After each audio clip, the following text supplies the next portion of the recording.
Since Nickelodeon started producing their own animated series 30 years ago, many beloved characters have arrived to entertain us. I'm sure we all have our favorites, whether they're to provide some laughs or take us on an adventure. And I'm going to count down my top 10. Keep in mind, I'm not counting DreamWorks Nickelodeon co-productions, nor ones based on pre-existing IP, so no Ninja Turtles. Otherwise, it's any character who appeared in an official Nicktoon. Here we go. Carl Wheezer, in The Adventures of Jimmy Neutron, Boy Genius. The inventive creator's closest friend, Carl may be the opposite of Jimmy in intellect, but he's still an important part of the team.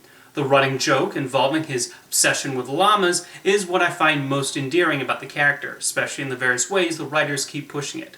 The kinship he shares with Jimmy is quite sweet, as we see how much he admires his big-headed pal. Another key component of this character is Rob Paulsen's vocal performance.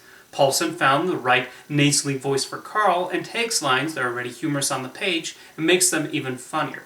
While you also have the hyperactive Sheen as part of the group, Carl is a major glue that holds it all together, and he was the right amount of silly. Arnold in Hey Arnold. Nickelodeon has its fair share of animated shows about regular youngsters living their lives in their neighborhood, and I think what's most appealing about Arnold is his optimism and his constant willingness to help. Creator Craig Bartlett and the other writers were able to flesh him out over the course of the show, and it's just nice the way he tries his best to make his neighborhood a welcoming community. The different friendships he forms are admirable, as is his humorous lack of awareness that Helga is in love with him. The writers use his tendency to look on the bright side of life as a good jumping off point for the episode's storylines. Arnold is just a smart, positive lad, but still with his occasional worries. In many ways, he was Ted Lasso before Ted Lasso. Squidward in SpongeBob SquarePants. And now for a polar opposite character from Arnold, we have SpongeBob's continually annoyed coworker.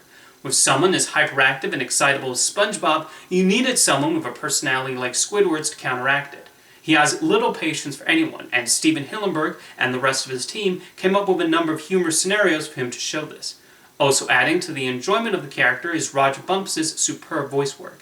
There are times when Squidward just reacts to SpongeBob and Patrick with the most deadpan expressions and comments, and then there are moments where he explodes. Some episodes I often think of when I remember Squidward is the one where he develops a massive appetite for Krabby Patties, and another where he moves to a community of other squids, and becomes completely bored after a while. He's definitely the standout resident of Bikini Bottom for me. Chuckie Finster in Rugrats. This show certainly had a cast full of memorable characters, but Chuckie has always been the one that most left an impression on me. Due to Tommy's adventurous nature, it made sense to pair him up with someone cowardly. However, creators Eileen Klasky, Gabor Chupo, and Paul Germain were smart enough to make his trepidations at getting involved in Tommy's escapades understandable. A number of episodes did show him growing and becoming braver, even if he went back to status quo in the next one. Christine Cavanaugh brought plenty of humanity to Chuckie, which Nancy Cartwright did a nice job of continuing when Cavanaugh retired. The show was also able to explore him dealing with not knowing his mother. A single parent is not anything unusual in animation, but Rugrats touched on it a little more than most productions. I also thought he was well utilized in the Rugrats movie, as Tommy and Chuckie butt heads over dill pickles, and the decision to focus on him in Rugrats in Paris also made sense. Tommy certainly would not be Tommy without Chuckie by his side.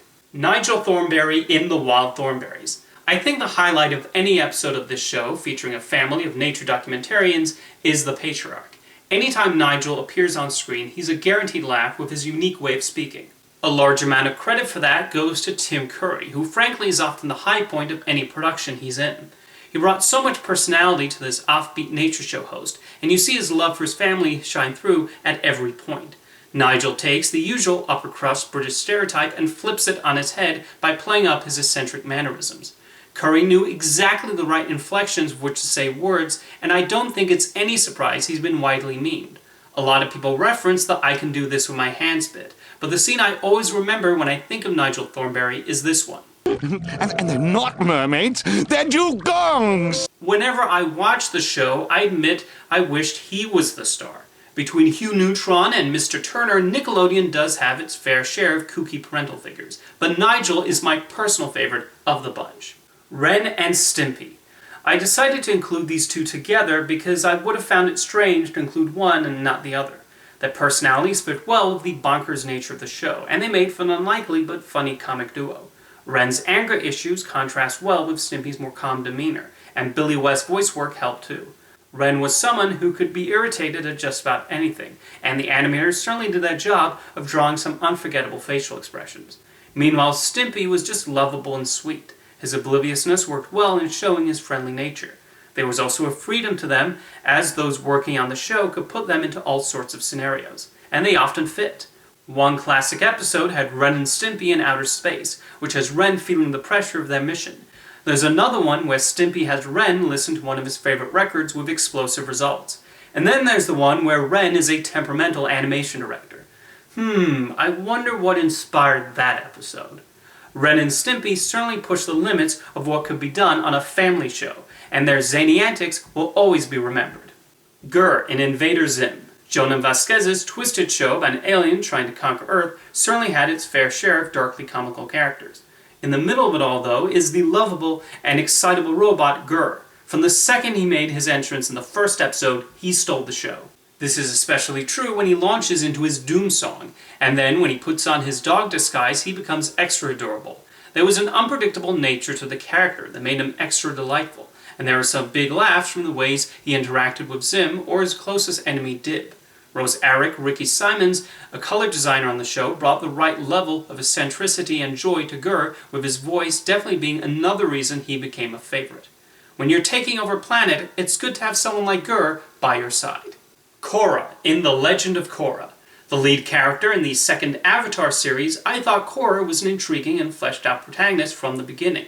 She did the job of being an action heroine, but creators Michael Dante DiMartino and Brian Konietzko also made sure to showcase her flaws. Much like her predecessor Aang, she has things she needs to iron out in order to learn to be a great avatar, and the series properly portrays that through the 4 seasons. The show did a fantastic job of the action, and was also able to highlight her interests like the sport of pro bending she participates in. Janet Varney captures the nuances of the character well in her vocal performance too. I thought The Legend of Korra was a fantastic follow-up to Avatar: The Last Airbender, and the way Korra's story progressed was one of the main reasons why. Prince Zuko in Avatar: The Last Airbender. This series has a lot of fantastic characters I could have included on this list. Uncle Iroh, Toph, Katara, the Avatar himself, Aang. However, I felt it fair to limit one character per show. In the end, I have to say Zuko impressed me the most when I watched the series. He was able to be a complex antagonist, starting off as a villain desperately trying to prove himself to his father, and then eventually joining forces with the heroes. It's not uncommon to see redeemed villains in media, but I think the way Avatar pulled it off stands as one of the best examples. He was able to be sympathetic, but without shying away from some of the bad things he did. The introduction of his much more ruthless and evil sister Azula further added to the character and his development. Dante Bosco also deserves commending for his vocal performance in tapping into the three-dimensional nature of Zuko. And now my number one favorite Nicktoons character is, or rather are, Norbert and Daggett in The Angry Beavers. When putting together this list, it only took me a few seconds to decide who I would put at the top. Mitch Shower created 2 delightful and hilarious characters with these 2 Beaver brothers. While Daggett is the more hyperactive and wild of the 2, Norbert presents himself as more sophisticated, although even he is prone to outbursts and losing his cool.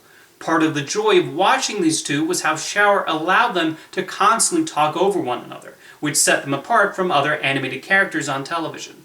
The overlapping dialogue and the unique way of speaking was also credit to voice actors Nick Bakay and Richard Horvitz, who further imbued the Beavers with a lot of personality. The creativity of the writers when coming up with storylines added to the unpredictable nature of these 2, and there was always entertainment to be gained from seeing them bounce off the screen. Anyway, those are my personal favorite Nickelodeon characters. Now let me know who your favorites are. Maybe you think I should have included someone from Doug, or Rocko's Modern Life, or Cat Dog, or Fairly Odd Parents, or The Loud House. Nickelodeon has made a lot of animated shows. Write your picks in the comments, and I'll see you next time.